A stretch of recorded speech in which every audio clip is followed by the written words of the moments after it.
There were more subtle white and pastel colours. The park, that the hustle and bustle of the Saturday night club. It was only the hoot of an owl. It was only the hoot of an owl that cut. He no longer needed to constantly look over his shoulder or run.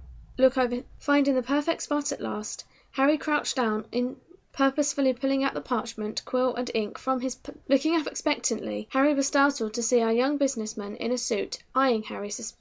He finished, and he then turned his back on as he held out his legs, thinking about how he had managed to right some of the wrong. Harry quickly turned on the spot and exited the Muggle world with okay.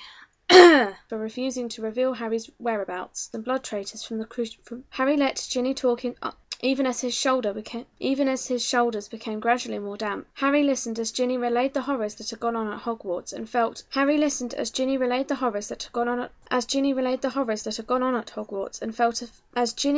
tears that had gone on at Hogwarts and felt a fit. But they underestimated my loyalty. The guilt in the pit of Harry's stomach expanded through his whole body. Hearing about all the suffering he had caused, the guilt in the pit of Harry made him feel numb, and he tucked her in and told her that he loved her as she.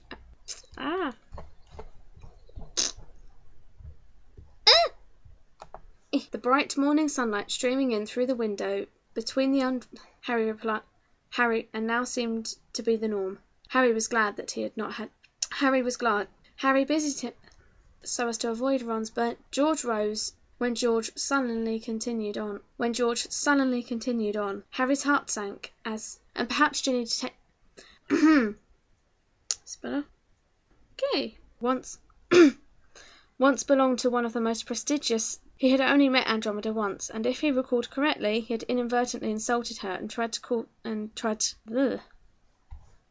Hold on. Don't need that in there twice. Andromeda comment. Suddenly springing into action.